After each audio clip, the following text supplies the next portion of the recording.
ჩემთვის რო უთქვამს ზოგიერთ მშობელს ჩემი შვილი ესე იქცევა და ძალიან ბრაზდები და მაგიზიანებს პირველი კითხვა მე რაც მიჩნდება ხოლმე არის ის რომ ვაიმე მე მგონი ავტორიტეტს კარგა, ვაიმე ეს ეხლა არ მიჯერებს და მერე ვასიზამს.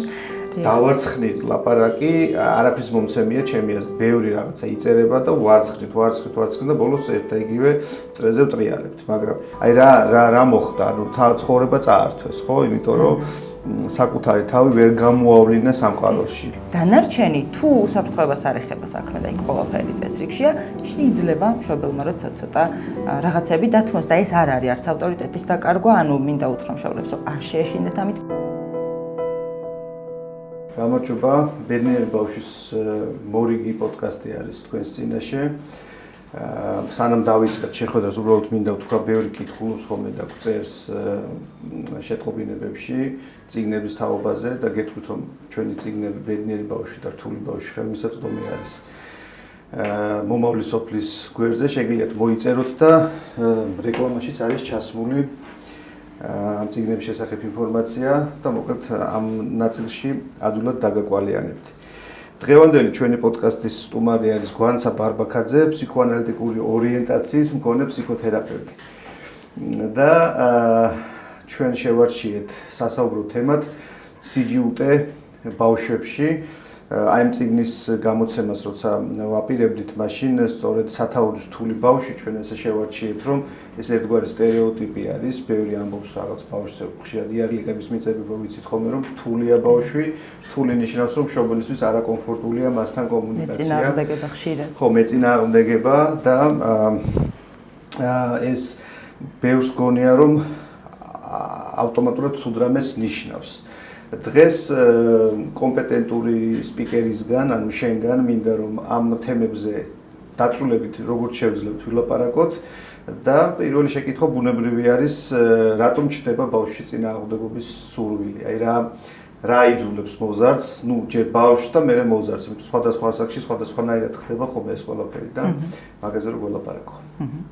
გამარჯობა, მადლობა პირველ რიგში მოწვევისთვის და საინტერესო თემის წარდგენისთვის, იმიტომ რომ ძალიან ისე კარგი მსჯელობის გაშლის საშუალებას იძლევა. წინააღმდეგობა ბავშვებში და ეგრეთ წოდებული სიჯიუტე ძალიან ისეთი მნიშვნელოვანი საკითხია და ძალიან ღრმა შინაარსი დგას ამის უკან, ვიდრე მხოლოდ ტანტრუმი ან მხოლოდ სიცილქე ან წინააღმდეგობა და ასე შემდეგ. ყველაზე მთავარი რაც ალბათ პირველ რიგში კარგი იქნება რომ ვთქვა, არის ის თუ რა დგას ამ წინააღმდეგობის უკან. თუ გამომდივართ იმ ლოგიკიდან, რომ სუბიექტად ყოფნა არის ერთ-ერთი მთავარი, შეიძლება ითქვას, მიზანი და ამოცანა, რომელიც ადამიანმა ბავშვობიდანვე უნდა ჩამოყალიბოს და შემდეგ განაგრძოს ამაზე მუშაობა, წინააღმდეგობა არის ამისი გამოვლენის ერთ-ერთი პირველი ფორმა. 2-3 წლის ასაკი ეს ეგრეთ წოდებული კრიზისი, როგორც ეძახიან ხოლმე, აქ ვლინდება ზუსტად პირველი ნიშნები ამ წინააღმდეგობის, როცა ბავშვი იწყებს საკუთარი ნების ძიებას, პოვნას და მერე ამის გამოხატულებას თავის ქცევაში. ეს მშობლების მხრიდან ძალიან ხშირად არის ხოლმე აღქმული როგორც აღარ მემორჩილება, მას უნდა რომ თავისი გაიტანოს, მე აღარ ვარ ავტორიტეტი და ან ბევრ შფოთვას წარმოშობს ხოლმე მშობლებში. და სხვაჩერთ ძალიან ხშირად უთქვამთ კიდევ მშობლებს, რომ პატარა ბავშვი მაშინაც კი იძახის არას, როდესაც ზუსტად ვიცი, რომ ის რაღაცა უნდა. ეს არ უნდა აღვიქვათ მაინც და მაინც ყოველ შემთხვევაში როგორც რაღაცა ბავშვის, ესე ვთქვათ, ფეხების ბაკუნი, არამედ შეიძლება ამის უკან იდგეს მისი მცდელობა, რომ მოძებნოს, იპოვოს საკუთარი პოზიცია, საკუთარი სურვილი და დაიწყოს მზაობა იმისთვის, რომ საკუთარი სუბიექტი შექმნას, ასე ვთქვათ, თავის რეალურ ცხოვრებაში, რომელიც შემდეგ უკვე ზრდასრულ ცხოვრებაში და გამოცდილებაში ძალიან ბევრ რაღაცას უწყობს ხოლმე ხელს. ზრდასრულობაში გამოვლინებებზე, ასე ვთქვათ, ჩვენ ცოტა მოგვიანებით ალბათ ვილაპარაკებთ, მანამდე უბრალოდ მინდა ესეთი რაღაც კითხო. გამიგია ხოლმე მშობლებისგან, ან ვთქვათ, ზრდასრული ყვება სხვის შვილზე, ასე ვთქვათ, როგორც კარგ ამბავს, რომ აი ისეთი ბავშვია, რომ შემოდის ეგრევე მორჩილად ზის, ხმას არ იღებს, სუფრასთან იქცევა იდეალურად, რაღაცა ძალიან 3 წლის არის და დანაჩანგლით მიირთმევს და ეს ცოტა გადამეტებული და ხუმრობით, მაგრამ აი როგორც იდეალურს, ამას ესე ყვებიან ხოლმე და თუ ბავშვი ცოტა ცელქობს, თქვა, ამ შემთხვევაში ეჭვის თვალით უყურებენ, რომ რაღაცა ხო არ ჭირს ამ ბავშვს რა. ამ დროს შეიძლება მოზარდმა გარკვეული პერიოდი გაიზიაროს ეს თქვა მშობლის ასეთი დაკვეთა და რაღაც ასაკიდან სრული ამბოხი მოაწყოს ან პრინციპში დარჩეს გატეხილი. მე ამათ გატეხილ ბავშვებს ვეძახი ხოლმე, რომლებზე ზემოქმედების მოხდენაც მშობელმა მოახერხა, ასე ვთქვათ. აი ბავშვის მხრიდან ეს წინააღმდეგობის მცდელობა უბრალოდ ბუნებრივი პროცესია თუ მშობლის ხისტ დამოკიდებულების წინააღმდეგ აჯანყებას ცდილობს მოზარდი, იმიტომ რომ არ მინდა ისე გამოვიდეს ახლა მშობლები დავადანაშაულო, უბრალოდ რა მინდა იცი რომ განსაზღვროთ, რომ თქვა შეიძლება ჩვენ არა ვართ ხისტები, მაგრამ ის მაინც გვეწინააღმდეგება, ეს ბუნებრივია, თუ რაღაცას ცოტა მკაცრად ვექცევი და მაგითო ვცდილობ ამბოხს. ვფიქრობ ერთიც და მეორეც. წინააღმდეგობა ზოგადად ვიტყოდი რომ ძალიან ან ფსიქიკისთვის დამახასიათებელი ძალიან ბუნებრივი მდგომარეობა და პროცესია. გამომდინარე იქედან რომ თუ როგორც წეგან თქვი დავუშვებთ რომ ადამიანი არის სურვილის მატარებელი ობიექტი, ეს იქნება ბავშვობაში, მოზარდობაში თუ სრთასულობაში, რაღაცა მინდა კამფეტი, მინდა სხვა სკოლაში გადავიდე, მინდა მანქანა მქონდეს და რა ვიცი პროფესიულ წარმატებას მივაღწიო და ასე შემდეგ. თუ არის სურვილი, იქ ავტომატურად მოყვება ამას წინააღმდეგობა.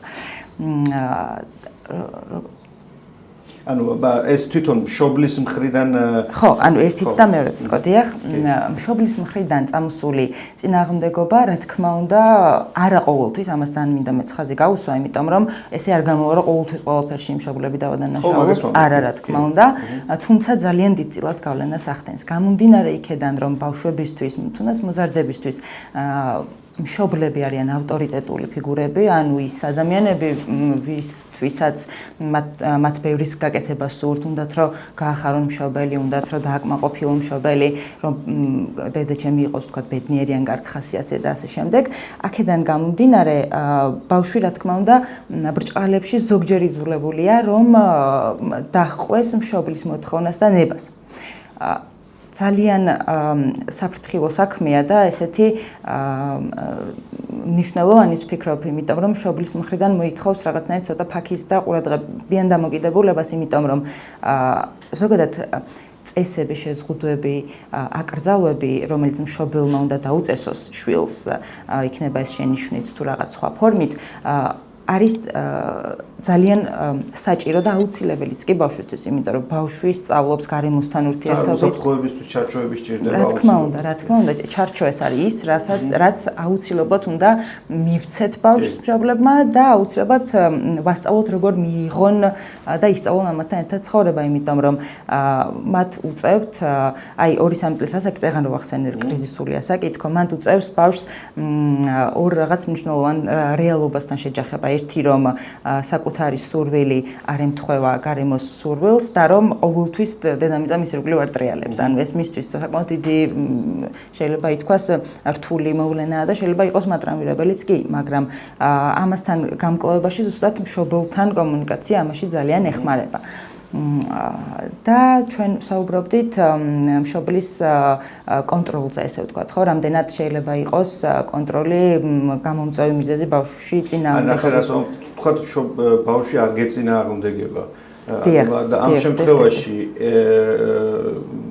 ან პირიქით ბავშვი არის ძალიან ესეთი ამბოხებული, ასე ვთქვათ. ეს ავტომატურად ნიშნავს თუ არა, რომ შენ ძალიან ზედმეტი ჩარჩოები გაქვს შექმნილი.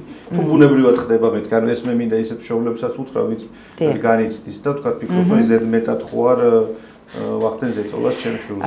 შეიძლება ეს ბუნებრივი პროცესი არის მეთქი, მაგრამ აი ამის თქმა მინდა, რომ წინააღმდეგობა ზოგადად ძალიან ბუნებრივი პროცესია, მაგრამ რაც თქვენ თქვით, ზოგი ბავშვი ძალიან ჩუმი და მორჩილი და თავდახრილია და ესე ვთქვათ, ამბობენ, რომ წესიერი იდეალური ბავშვია. ზოგი პირიქით, ესე ვთქვათ, ბევრ რამეს ძალიან ისე პროტესტით უდგება ხოლმე და ეწინააღმდეგება. ორივე შეიძლება იყოს წინააღმდეგობის გამოხატულების ფორმა, ან ბავშვის რეაქცია გარემოში მომხდარ მოვლენებზე, თუნდაც მშობლის დამოკიდებულებაზე.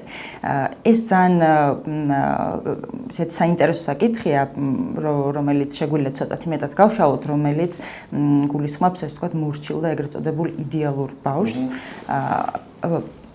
ფროიდმა თქვა, რომ ადამიანის ქცევაში ყოველთვის არ ჩანს მისი რაღაცა შინაგანი სურვილები ან ჩივილები ან სხვა რაღაც რაც მას უნდა რომ გამოხატოს, არამედ ეს შეიძლება გამოვლინდეს სიმპტომში, როგორიც არის შფოთვა, როგორიც არის ყველაფერზე ინდიფერენტული დამოკიდებულება, თავის დახრა, რა თქმა უნდა, სომატური ჩივილები, გაურკვეველი ჩივილები, რომლებიც ფიზიკურობასთან არის დაკავშირებული და ასე შემდეგ და ასე შემდეგ.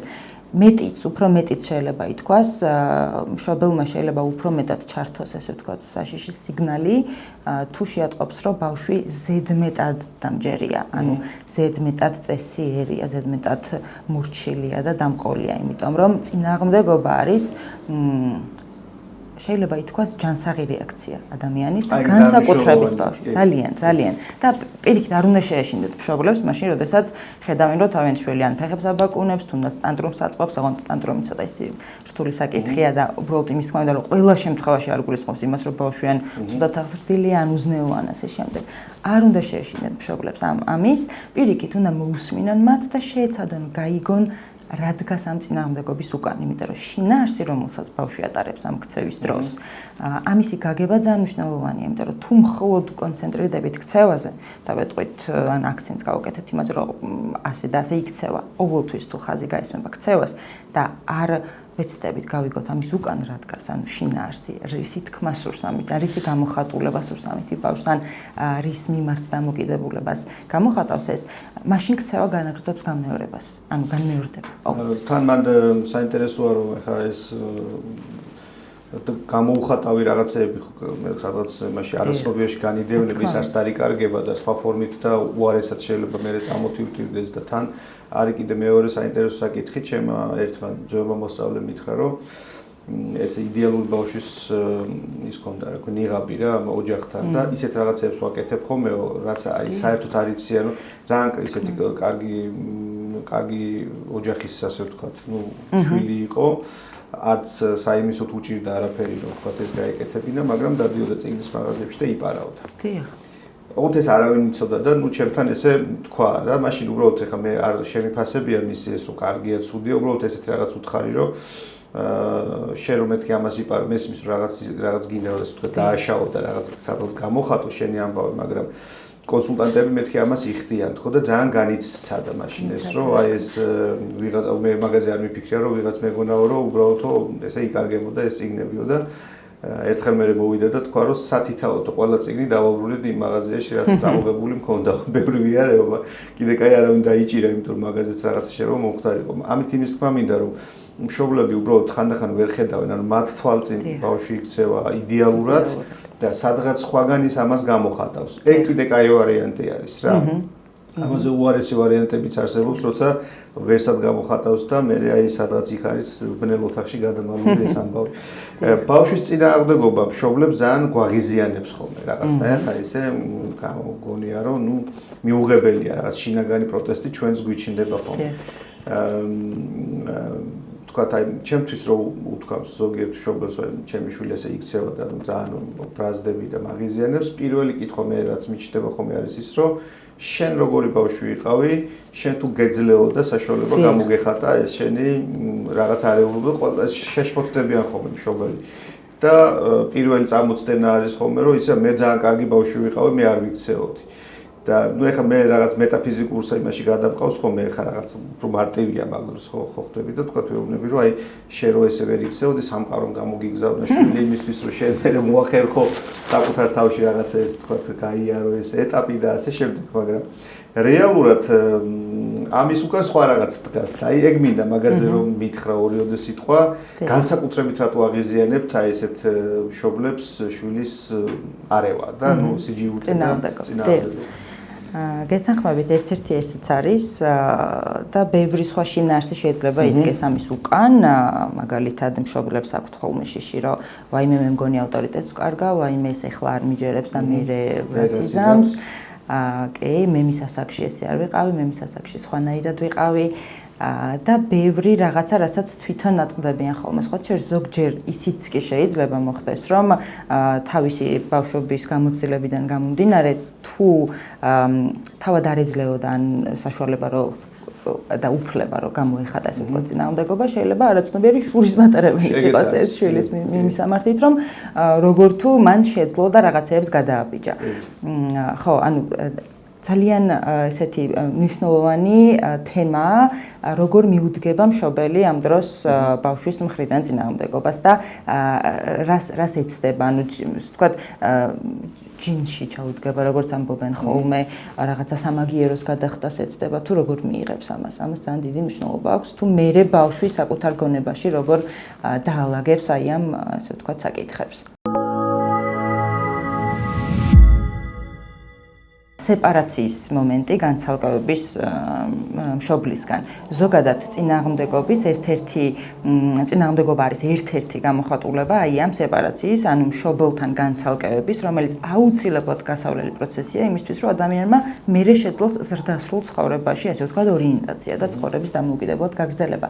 და ძალიან ხშირ შემთხვევაში მშობლები ამას უყურებენ ხოლმე შფოთვით, შიშით და იმედგაცრუებით და რაღაცნაირად დანაკარგად აღიქვამენ ამას, იმიტომ რომ ჩემ შულს თავისი აზრი თუ აქვს და აღარ უნდა რომ ჩემი გაითვალისწინოს, ამიტომ ამაზე მე ძალიან შფოთავენ, რომ რაღაც თითქოს ზოგი ამას აღიქვამს შეურაცხყოფად, რომ მე აღარ ვარ მისთვის ღირებული. ესე არ არის, პირიქით.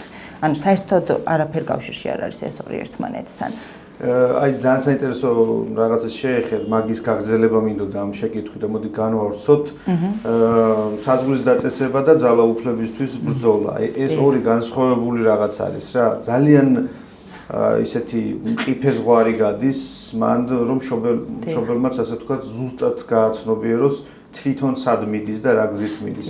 ხშირ შემთხვევაში მშობელი გადადის ესე ვთქვათ, ბავშვის ეგონმდგომარეობაში და ეს ემსგავსება ხოლმე ორი ბავშვის ჭიდილს ძალაუფლებისთვის. ერთი კი არის ზრდასრული, მაგრამ ის ეგონმდგომარეობა სულთა ბავშვის იმაში გადადის, ასე ვთქვათ, მდგომარეობაში და მეორეს მხრივ ზოგიერთ მშობელს აქვს აი ეს ძალაუფლებით ტკბობის ამოუხსნელი ვნება. მე ადრე ვთქვი ერთ-ერთ შეხვედრაზე და ძალიან ტკივნეულად მიიღო ზოგიერთმა მშობელმა სავარაუდოდ იმიტომ რომ პირდაპირ მათ მოხვდათ, მაგრამ ამ პოდკასტის მიზანი არ არის შელამაზება მშობლებისთვის რაღაცეების. ჩვენი მე იმიტომ დავიწყე ამის ჩაწერა, რომ რაღაცები უნდა ვთქვათ ჩვენ ღიათ რა, იმიტომ რომ დავარცხნით ლაპარაკი, არაფრის მომცემია ჩემი აზრით. ბევრი რაღაცა იწერება და ვარცხნით და ბოლოს ერთ და იგივე წრეზე ვტრიალებთ, მაგრამ ფაქტია, რომ მე მინახავს ასეთი და მომისმენია ზრდასრულებისგანაც არაერთი ისტორია, რომ მშობელი თავისი ძალაუფლების შეგრძნებით უკაცრავად და кайფობს. ანუ როგორად ტკბება ამითი რა და ადრე მითხრა ერთმა ადამიანმა საკმაოდ ცნობილი ადამიანია, რომ დასრულობაში მივხვდიო, რომ როცა დედაჩემი მე მცემდაო, უბრალოდ კი არ მსჯიდავ, სიამოვნებას იღებდა ამითი, ამ ცემის პროცესითო და როგორ შემაძრწუნებელი მოსასმენი ამბავია. მაგრამ თუ ღრმად ჩახვალ ამას და მე კარგად გაანალიზებ, მიხვდები, რომ ასეთი ფაქტები ხშირად მართლა არსებობს. ოღონდ ვერცერთი მხარე ამას ვერ ხვდება რაღაც მომენტში. ძალაუფლებას აქვს თავისი ეს აი ესეთი როგორ ვთქვა ნეტარების შეგრძნება, განსაკუთრებით როცა შენ სადღაც არარაობად იყავი შენ თავთან დამოკიდებულებაში აღზრდილი ან რაღაც არ ვიცი რა იქ უკან ახდება კიდე სხვა თემაა, მაგრამ ხშირ შემთხვევაში მშობელი ძალაუფლებით იწყებს ტკბობას. ეს ზღვარი როგორ უნდა გაავლოს და რა ხიფათთან შეიძლება მიიყვანოს თვითონ მშობელიც და შვილიც აი ასეთი ძალაუფლებით ტკბობამ, აი ამაზე რომ ვითხრა რაღაცა რა ვიცი შენი აზრი. დიახ, ვეცდები.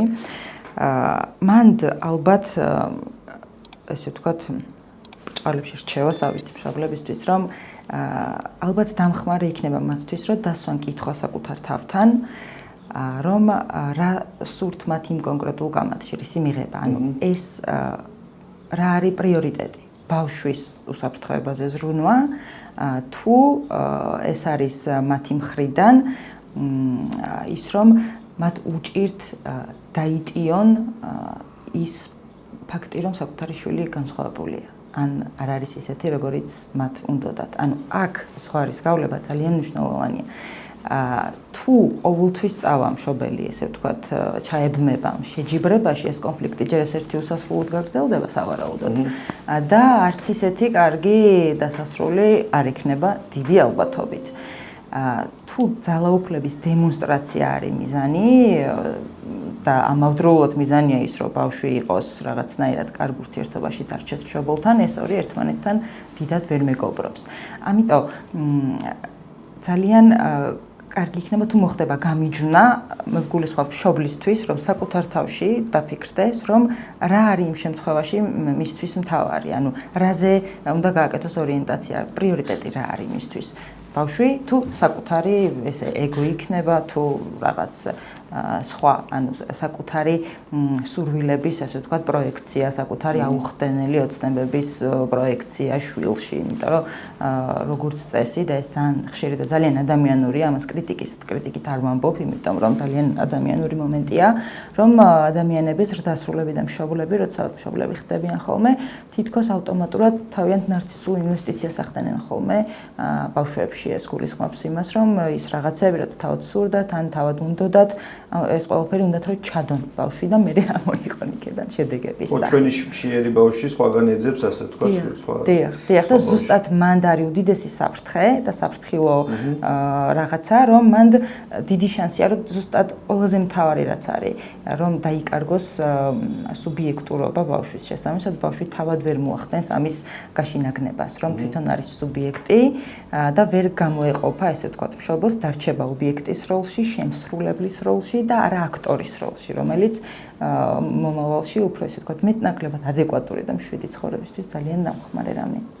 კი ბატონო, მაგრამ იცი რა, ერთი რაღაც მაინტერესებს, აი ვთქვათ, ამ თვალსაზრისით მშობელი რაღაც მომენტში ახერხებს ხოლმე გაცნობიერებას, ან ვთქვათ, რაღაც მოусმეს ვიღაცას, ან თვითონ მიხვდება, ან ცხოვრება მოიტანს მსგავს სიტუაციას, რომ მიხვდება, რომ ამ მარწუხების მოშვების დრო როდესღაც დადგა. ხო არ გვიარდება ხოლმე, იმიტომ რომ სულ მომყავს ეს მაგალითი და აქაც გავიმეორებ ოთარ ანთქვრივის მაგალითი არის ჩემთვის ძალიან თვალსაჩინო. ილია ჭავჭავაძე ძალიან გონიერი კაცი იყო და პირდაპირ იქ დაარტყა და ის თემა წამოწია, რაც ჩვენი კულტურისთვის განსაკუთრებით მტკივნეული ამბავი იყო. ეს არის მაკონტროლებელი დედის ხატი, რომელიც თითქოს კარგია, ეხლა ბევრი ქართულის მასწავლებლებს შეუსმენ ხოლმე ძალიან დიდებულად ყვებიან, ოთარ ანთქვრივს არაფერი არ დაეწუნება თითქოს ერთი შეხედვით, მაგრამ სულ ამბობ ხოლმე, რომ მოდი ყურადღება გავამახვილოთ მეორე ნაწილზე. რამდენი წლის არის მისი შვილი და ამ ასაკში როგორ ვერ ახერხებს დედისგან, ანუ იმასაც კი ვერ ბედავს, რომ წავიდეს და თავის ცხოვრებით იცხოვროს, შეუყვარდა ქალი და ამის გამოხატვასაც ვერ ახერხებს.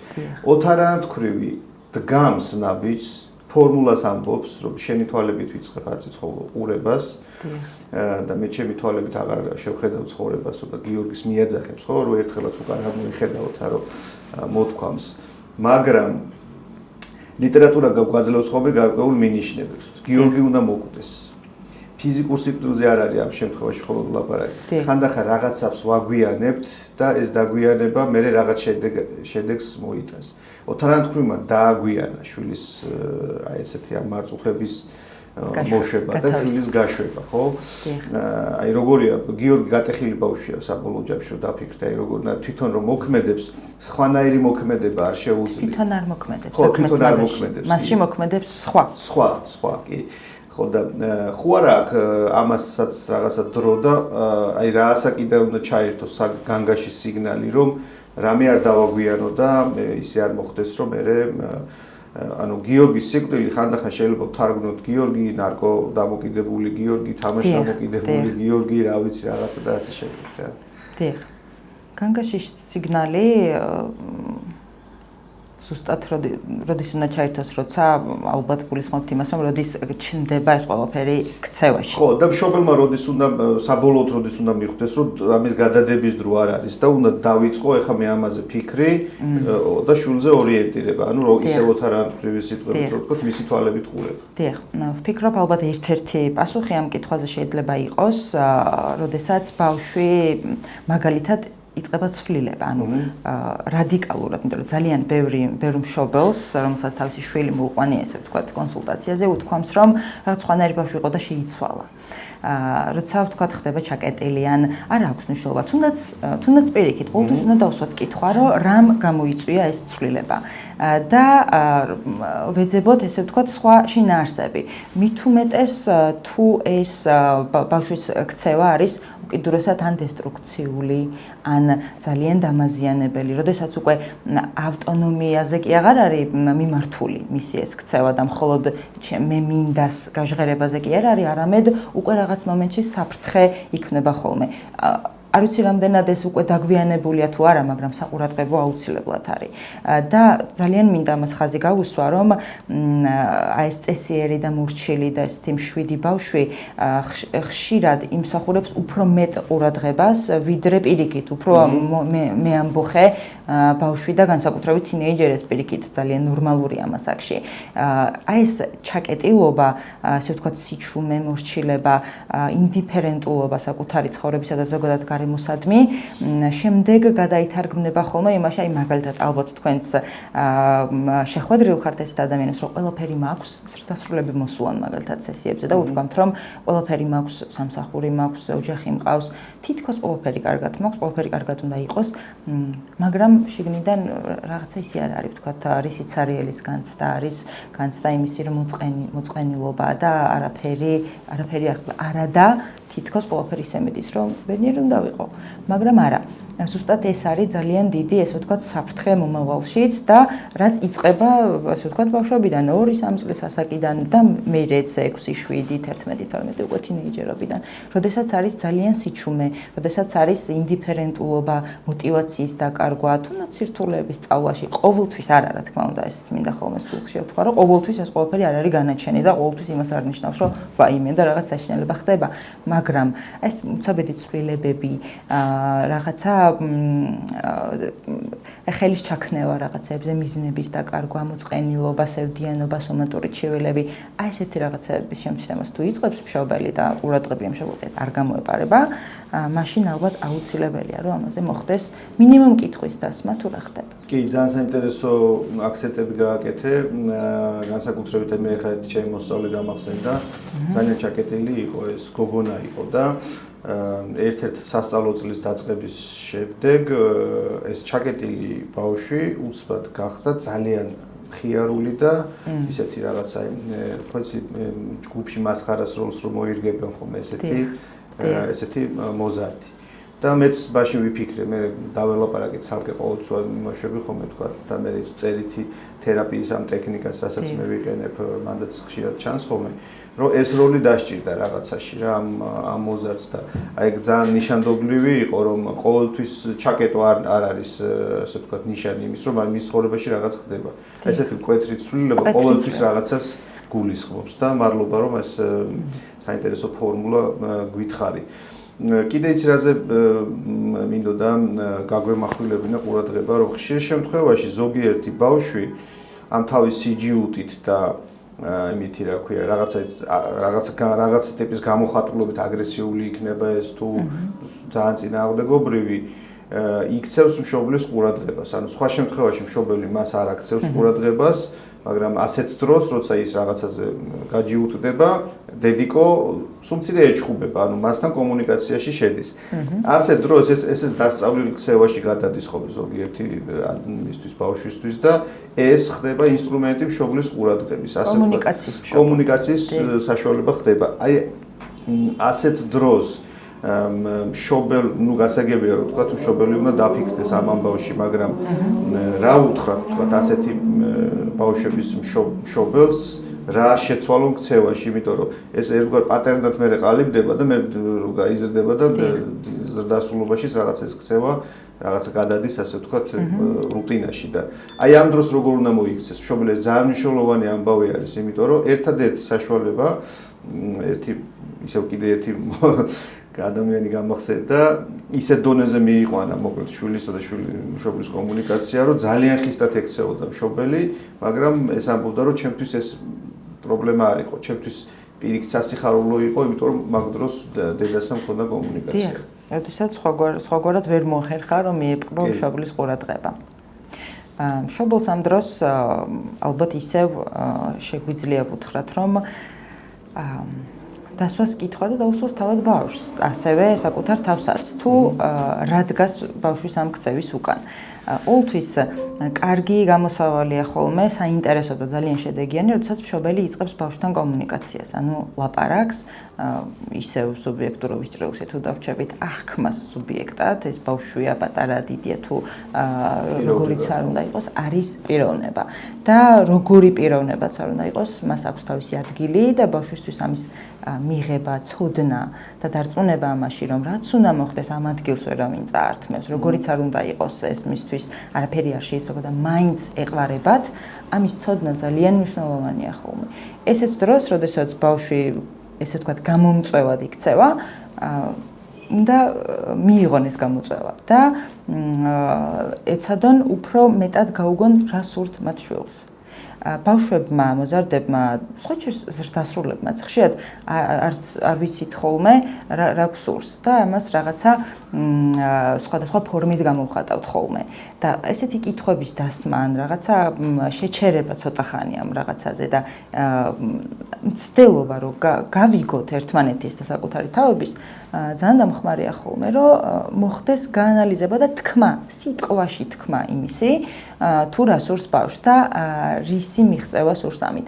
სიტყვაში გადმოცემა ემოციის ძალიან კარგი რამეა და გამოსადეგი შემდეგ ზრდასრულ ცხოვრებაში, რომ ეს არ იყოს მხოლოდ, როგორც თქვენ თქვით, ტანტრუმი, მხოლოდ რაღაცა ჩხუბი, გამოწვევა, კამათი, არამედ მხოლოდ ქცევა კი არა, არამედ ის, რომ ადამიანმა შეძლოს საკუთარი ემოციების, აზრების, სურვილების მოქცევა სიტყვაში და ამითი კომუნიკაციის, ასე ვთქვათ, დამყარება. დიდი მადლობა. მინდა კიდევ სანამ წავალთ ბოლოსკენ განვასხვაოთ სიჯიუტე და წინააღმდეგობა ბავშვებში ასაკობრივად. ანუ ვთქვათ 3-5 წლამდე სხვა წინააღმდეგობებია, თინეიჯერობის ასაკში როცა შედის სხვა არის. ერთ ასაკში როგორ უნდა მოიქცეს მშობელი, მეორე ასაკში როგორ უნდა მოიქცეს. ეხლა თინეიჯერისთვის ავტორიტეტი მშობელი ავტომატურად აღარ არის ხოლმე და კარგიც არის რომ აღარ არის. მშობლებს ამას ვეუბნები რომ ნუ ღელავთ ამაზე რომ თქვენ აღარ ხართ. ესე იგი რაღაცა ჯანსაღად მიდის, იმიტომ რომ 16 წლის რო კიდევ ესე შემოგცქერის თვალებს შემოგციცინებს და შეშინებული როგორც წესი თვალით გიყურებს რომ აბა შენ რას ეთყვი და რაზე გაგეღიმება და რაზე დამწუხრდები, ეს არ არის ჯანსაღი. მაგრამ ის სადღაც სხვას მოусმეს, ანუ ამ დროს შემოდის ეს სხვა გარე მენტორის ამბავი და მაგიტო გვჭირდება ხოლმე ვთქვათ, ხო, რა ვიცი ხა სკოლა იქნება თუ რა არაფორმალური სხვა დაწესებულება ან მეგობრის მშობელი თუნდაც, ანუ შენ არ გისმეს შენი შვილი, მაგრამ შენი თავისი მეგობრის მშობლისაც ითვალისწინებს. ამიტომ მან ძალიან მნიშვნელოვანია ხოლმე სამეგობროს მშობლების ჩართულობაც რა, რომ აი რაღაცა ერთ შეთანხმებული თამაშის წესები იყოს, მაგრამ მშობლები ხშირად ჩვენ ვუშვებთ ასეთ შეცდომას, რომ 5 წლის ბავშვს ველაპარაკებით ისე როგორც 16 წლისას უნდა დაელაპარაკო და პირიქით 16 წლისას როგორც 5 წლისას უნდა დაელაპარაკო. იმიტომ რომ სიჯიუტეს ვერ ვარჩევთ, ანუ ერთნაირი სიჯიუტე გონია. აი ამ შემთხვევაში რო გვითხრა, ვთქვათ, აი პირველ ასაკში როგორ უნდა მიიღოს და როგორ უნდა დაუბრუნოს პასუხი მშობელმა და მეორე ასაკში რა უნდა გააკეთოს. ანუ ორი გარდატეხის ასაკი რო ახსენოთ. შეიძლება ითქვას, რომ მიზნები არის სხვადასხვა, მაგალითად თუ ბავშვი 2, 3, 4, 5 წლის ბავშვი წინააღმდეგობაში იდეას დებს და იმას რომ ვთქვათ იპოვოს საკუთარი ნება და საკუთარი სურვილი, მოზარდმა ეს უკვე იცის, მან უკვე იცის რომ აქვს საკუთარი ნება და საკუთარი სურვილი, მას უფრო სხვა ასე ვთქვათ ამოცანები აქვს და დასახული და გადასალახი, რომელიც უფრო იდენტობას ეხება, უფრო ეხება საკუთარ თუნდაც სექსუალობას, უფრო აი პრიორიტეტებს, უფრო ღირებულებებს და ასე შემდეგ. ანუ უფრო რთულ კონცეპტებთან უწევს ასე ვთქვათ შეჯახება და მისთვის ამოცანა რომ საკუთარი იდენტობა მოპოვებულ იქნას, აღმოჩენილ იქნას და მერე ესე ვთქვათ გადმოიტანოს და რეალიზდეს ცხოვრებაში. ბავშვის სიჯიუტე, ხო, როგორც თქვი, ბავშვის სიჯიუტე არის იმისი დატესტვა სამყაროში და გამოცნობა, რომ და იმის დიფერენცირება, რომ საკუთარი სურვილი დედის სურვილისგან განსხვავდება, რაღაცა სხვანაირად ხდება და ამის გამოცდას, დატესტვას აკეთებს იმისას, თუ რამდენად შეუძლია საკუთარი სურვილის გატარება და რამდენად შეუძლია, რომ არ დაემორჩილოს, რამდენად აქვს უფლება, რომ არ დაემორჩილოს, ესე ვთქვათ, მშობელს. და როგორც თქვი, მოზარდობაში ეს უფრო რთული ამბავია, იმიტომ რომ ბევრ რამესთან უწევს უფრო შეჯახება. კი ბატონო, ესე იგი რა უნდა მეკითხა კიდევ ერთი წეგან დავიწყეთ და შეგვიძლია ახლა განვავრცოთ ზრდასრულობასკენ წავიდეთ, ასე ვთქვათ. ბავშვი, რომელსაც ბავშვობაში და თინეიჯერობაში აკრძალული ქონდა პროტესტი. ხო. რა ხდება ეს მერე, როცა ის იზრდება? სად მიდის ეს ყველაფერი? ბავშვი, რომელსაც ბავშვობაში ჰქონდა აკრძალული პროტესტი, საკუთარი აზრის გამოხატვა, წინააღმდეგობა, იწყებს აი ამ საკუთარი ემოციების შიგნით ჩაბრუნებას, რომელიც შეიძლება გადავიდეს აგრესიაში, შეიძლება გადავიდეს დეპრესიულ ბუნება-განწყობაში, ძალიან მაღალ შფოთვაში, ინდიფერენტულობაში და ასე შემდეგ. ის კარგავს ესე ვთქვათ, უნარს და ძალას საკუთარ თავში, რომ მან შეძლოს მომავალში საკუთარი სუბიექტური სიტყვის თქმა. და როგორც წეღამ თქვი, ის ორიენტირებულია იყოს კარგი ობიექტი, კარგად შეასრულოს საქმეს ხვისი სურვილი, მაგრამ ზუსტად ამ პროცესში ძალიან მნიშვნელოვანი რაღაც გვესხლტება ხელიდან, ეს არის ადამიანის საკუთარი სურვილი. რომელიც უდიდეს გავლენას ახდენს შემდგომ ცხოვრებაში ადამიანის, ასე ვთქვათ, მეტნაკლებად ადეკვატური პიროვნების ჩამოყალიბების პროცესზე. ამაზე ახდენს ძალიან დიდ გავლენას. მორჩილი, ეგრეთ წოდებული მორჩილი და ისეთი ბავშვი, რომელსაც არ ჰქონდა პროტესტის გამოხატვის უფლება, შესაბამისად მომავალში შესაძლოა მან აბსოლუტურად უარი თქვა საკუთარ სურვილებზე.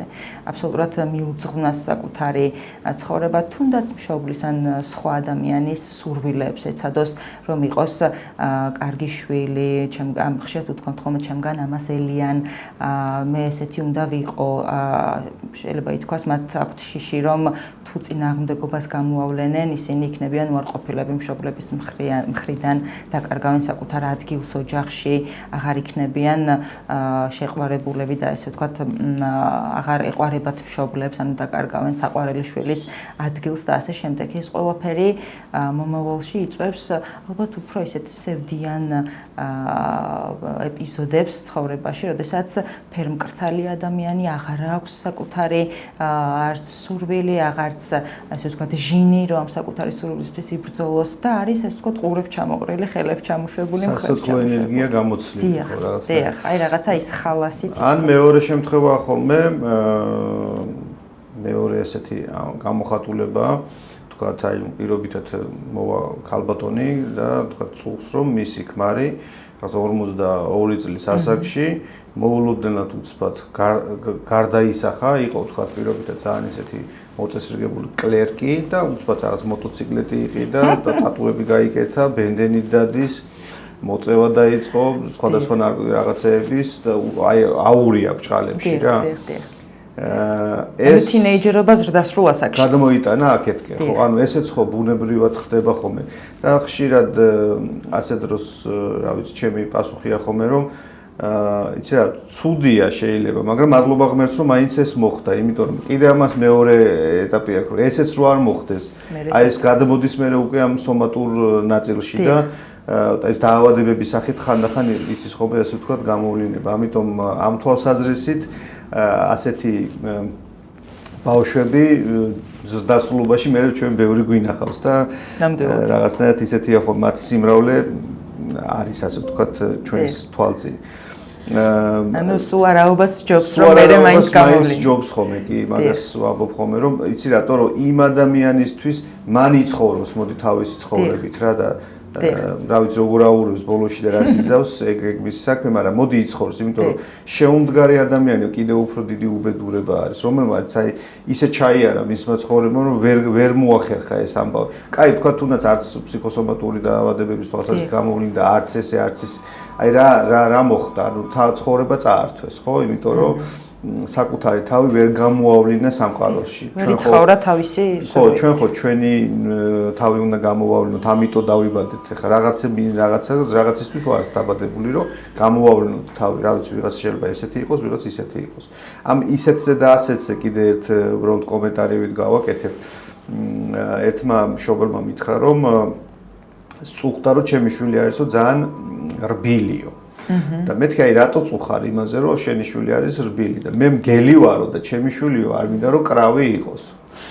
ხო და მაშინ ნუ ეხა უკან რა დგას და როგორ არის ეგ არ ვიცი, მაგრამ მახსოვს რომ ესეთ რაღაც უთხარი რომ ცხოველთა სამყაროსგან განსხვავებით, სადაც მგელი მგელს შობს და კრავი კრავს შობს, ადამიანთა სამყაროში ეს ცოტა სხვანაირად ხდება. მგელმა შეიძლება კრავი შვას და კრავმა შეიძლება მგელი დაბადოს. ამაში პრობლემა არ არის, უბრალოდ უნდა ისწავლო თანაცხოვრება მგელმა და კრავმა ისე რომ ის კრავის მქონდეს უფლება რომ იყოს ბალახის მჭამელი და შენ თუ ხორცი გიყვარს მიირთვი კაცო ღმერთმა შეგარგოს რა. აი ხანდახან აქაც ურევთ ხოლმე ჩვენ მშობლები და აი სიჯიუტე, აი მაგაშიც გვაღიზიანებს ალბათ რომ არ არის ისეთი როგორიც ჩვენ თუმცა ეს თავის მხრივ ზრდასრული სიჯიუტეც არის, ეს უკვე ზრდასრული რა თქმა უნდა, კი, რომ ესეთი რომ უნდა რომ იყოს. როგორ უნდა უთხრას მშობელმა არა აი ამ სიჯიუტის და ამ ზრდის პროცესში. არსებობს არა, ასეთი არა და არსებობს სხვანაირი არა კიდე. აი ამაში რომ დაგვაყვალიანო და მოგვცე რჩევა, რომ აი როგორი არა უნდა უთხრათ, რომ მეორე მხარე არ გავტეხოთ და მაგრამ ხანდახან არასათქმელი არის. დიახ. გეთანხმებით, ხანდახან არა თუ სათქმელი, არამედ აუცილებელიც კია იმისთვის, რომ ბავშვმა ისწავლოს როგორ მიიღოს საზღვრები და აღიაროს ეს საზღვრები, იმიტომ რომ საზღვრები და აკრძალვები თავის მხრივ მათ დაცვითი ფუნქციათ აქვს და ასე ვთქვათ ზრუნვას და უსაფრთხოებას გამოხატავენ ხოლმე. როგორ უნდა უთხრათ არა, ალბათ ჯობს რომ გაჟღერდეს ემოცია და პლუს გადაწყვეტილება მშობლის მაგალითად. მნიშვნელოვანია რომ ხაზი გაისვას მას რომ მესმის რომ ბრაზობ ან მესმის რომ ეხლა გწყინს ან მესმის რომ პირობითად ნაყენი გინდა, მაგრამ ახლა ვერ მოგცემ უფლებას რომ ეს ანუ ბავშვს სჭირდება, ლაკანმა თქვა რომ ბავშვს სჭირდება არა იდეალური მშობელი, არა უშეცდომი მშობელი, არამედ მშობელი რომელმაც იცის სად დგას მყარად, რა არის სადაც იცის რომ ისიქით აი აქ უკვე საზღვარია და ამის იქით დიახ ვეღარ გადახვალ და სად შეუძლია რომ იყოს უფრო მოქნილი და ლაბილური.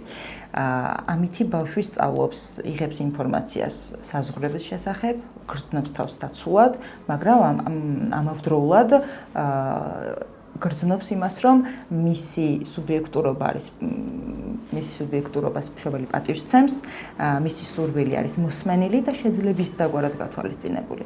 და ასევე ვინიკოტმა თქვა, რომელიც ბავშვებთან ძალიან ბევრს მუშაობდა, მან თქვა, რომ ბედნიერი ბავშვის ბრჭყალებში, ესე ვთქვათ, ფორმულა არ არის ის, რომ ეგრევე მივაწოდოთ ის, რაც სურს. ანუ სპონტანური, მომენტალური დაკმაყოფილება კი არა იმისი, რომ ყველაფერი იმ წამს მიიღოს, რაც სურს, არამედ უფრო ღირებული რამეა, როდესაც ბავშვს აქვს შეგრძნება, რომ იმ შემთხვევაშიც კი, თუ მისი სურვილები არ იქნება დაკმაყოფილებული, მას შეუძლია იარსებოს, იცხოვროს, იყოს ისეთი, როგორიც არის და ეს საკმარისია იმისთვის, რომ ჰქონდეს საკუთარი ადგილი და საკუთარი ადგილი ცხოვრებაში და თუნდაც ოჯახში. საკუთარი, ესე ვთქვათ, სუბიექტი, რომელსაც აქვს არსებობის უფლება. კრაობა შეუძლია მოკლედ. თუ მისი გადაწყვეტილება. დიახ, რა თქმა უნდა, ნებადართულია რომ ნებადართულია. უნდა ისეთი შეუძლია რომ. მშობელმა აი ეს არასთქმის ამბავი ერთია და ხანდახან არის რომ მეორე მხრივ პოზიციების დათმობა მშობელი ხო ცდება ხშირ შემთხვევაში და ხანდახან კი არა და ძალიან ხშირად ცდება. მაგრამ არის ხოლმე მე დამოკიდებულება რომ ეხლა მე თუ დავთმობ ჩემ პოზიციას და ჩემს შეცდომას ვაღიარებ, ავტორიტეტი დაეცემა შვილის შემთხვევაში და მოკლედ მე ამას სხვანაირად მომიტრიალებს. ან გამიგია მშობლისგან რომ რაღაცას უგზალავ შვილს, მართლა ცუდი რამეა, რასაც ის აკეთებს და მართლა სწორად ვიქცევი რომ უგზალავ, მაგრამ იწყებს манипуляციას თინეიჯერი, თქვათ იმუქრება თვითკვლელობით ან რაღაცათა თვითაზე რაღაცით და ამ შემთხვევაში იძულებული ვარ რომ დავთმო ჩემი პოზიცია. აი ეს ორი პოზიციის დათმობა, რა დროს არის ჯანსაღი და რა დროს არ არის ჯანსაღი.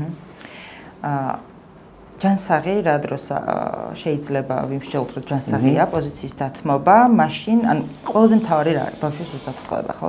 თუ არ არის დარღვეული ბავშვის უსაფრთხოება, თუ ის მის ჯანმრთელობას არ ეხება საქმე, ან რაღაცა ესეთ სიცოცხლისთვის საშიში, თუნდაც არ მარტო სიცოცხლისთვის მაგალითად რაღაცა მორალური, ესე ვთქვათ, დილემები სკოლაში, რაღაცა შეურაცხყოფა, რაღაცა ჩხუბი, ფიზიკური ძალადობა და ასე შემდეგ.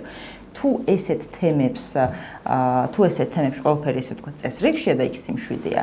დანარჩენი ის რომ ბავშვს აქვს ლურჯი თმა, უნდა ბევრი პირსინგი სახეზე, ან ტატუები უნდა, ან რაღაცა ესეთ სხვანაირი მუსიკას უსმენს, რომელიც მშობლისთვის მიუღებელია. აქ მშობელმა ალბათ სჯობს რომ შეაჩეროს ასე ვთქვათ თავისი წინააღმდეგობა და როგორღაც დათმოს, იმიტომ რომ მისცეს ბავშვს ცხოვრება, მისცეს ბავშვს საშუალება რომ აკეთოს ის რაც მას სურს, ოღონდ წესების დაცვით. ანუ ყველაზე მთავარი არის ყურადღება იქნეს შეჩერებული და ასე ვთქვათ გათვალისწინებული იყოს ბავშვის უსაფრთხოება.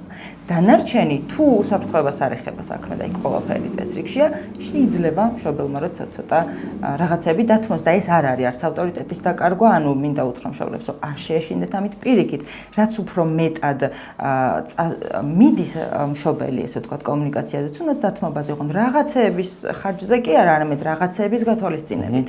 ეს ძალიან ეხმარება ბავშვს და პირიქით უფრო ნაკლებია შანსი, რომ ძალიან ძლიერი რეზისტენტობა და წინააღმდეგობა ჩაერთოს მშობლის, ასე ვთქვათ, მისამართით. და ხა უნდა ვთქვა და ვაღიაროთ, რომ მშობლებს და შვილებს მოგდის ხოლმე კამათი და ხანდახან ჩხუბის რაღაცა შეჯახებები ბუნებრივი არის.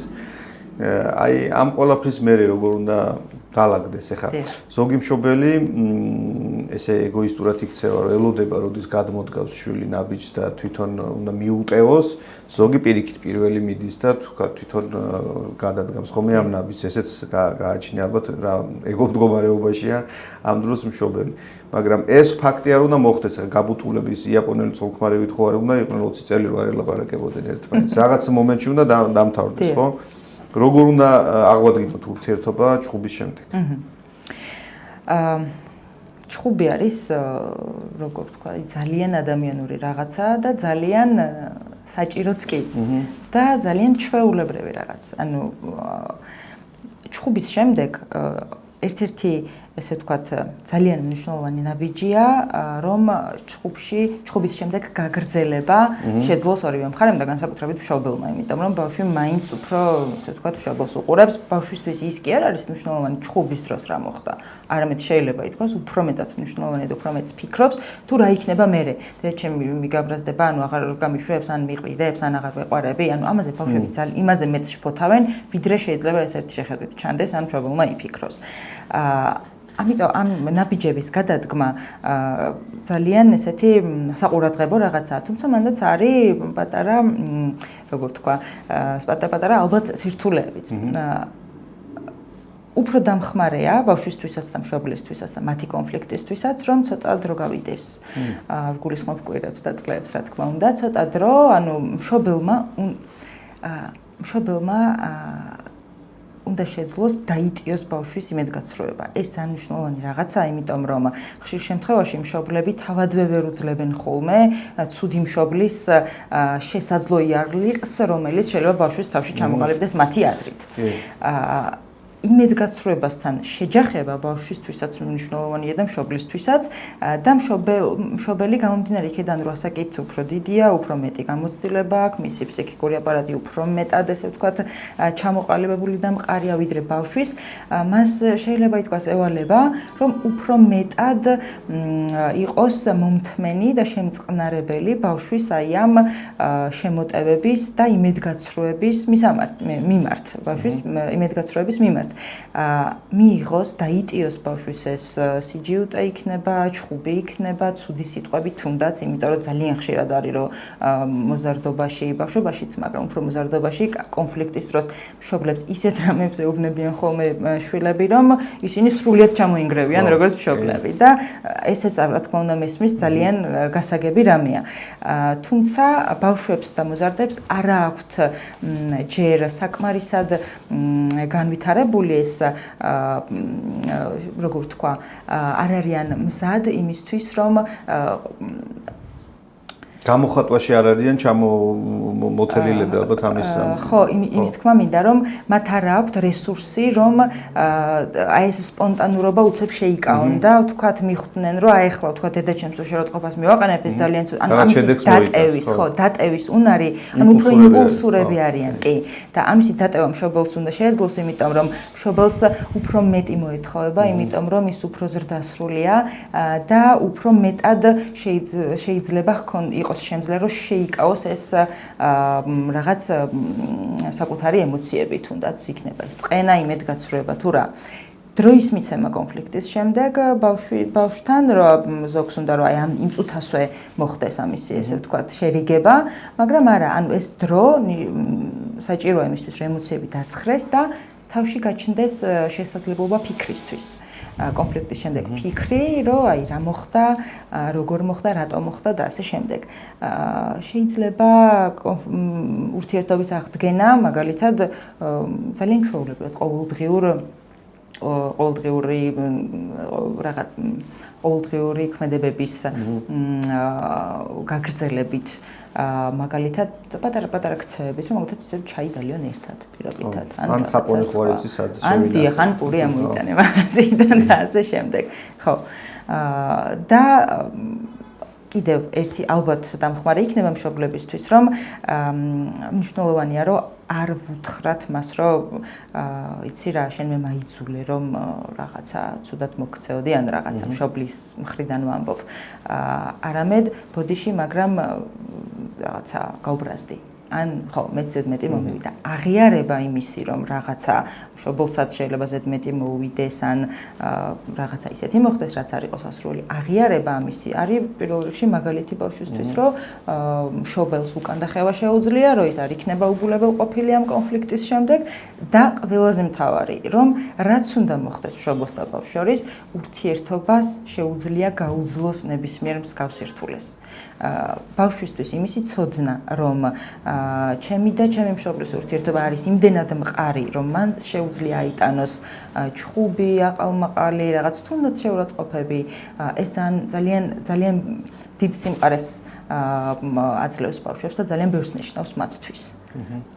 რომ იგრძნონ, რომ რაც უნდა მოხდეს, ურთიერთობა მაინც გადარჩება.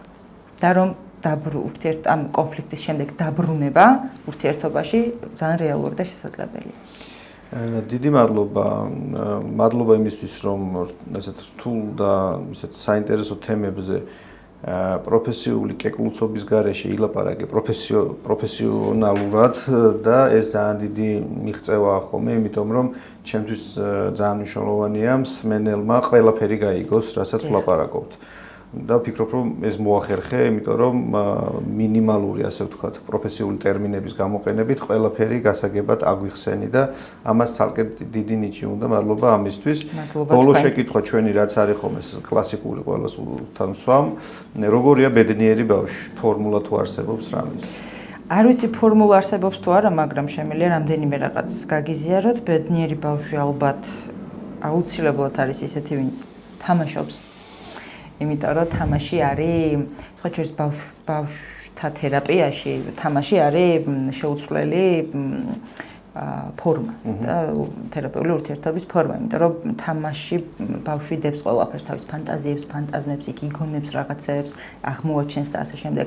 იქ გადააქვს საკუთარი გამოუთქმელი ემოციები, გამომდინარე იქედან რომ ბავშვი პატარაა და მას არ შეუძლია ჯერ სიტყვაში მოაქციოს ყველაფერი, რაც თქვათ ზრდასრულს უფრო კარგად გამოსდის, მაგრამ საჭიროა რომ ეს ემოცია იქნეს გარეთ გამოტანილი და არ მოხდეს შიგნით ესე ვთქვათ ჩახვევა რომ და დამძიმება ამ ყველაფრით, თამაში ამისთვის არის იდეალური გამოსავალი, იმიტომ რომ იქ ხდება გათამაშება სცენების, აი მაგალითად თქვენ რომ სათამაშოების ყუთი მისცეთ პატარა ბავშვს, რომელსაც კონფლიქტი აქვს ან ჰქონდა მშობელთან და დააკვირდეთ რას თამაშობს, ძალიან ბევრ რაღაცას დაინახავთ და წაიკითხავთ მის თამაშში.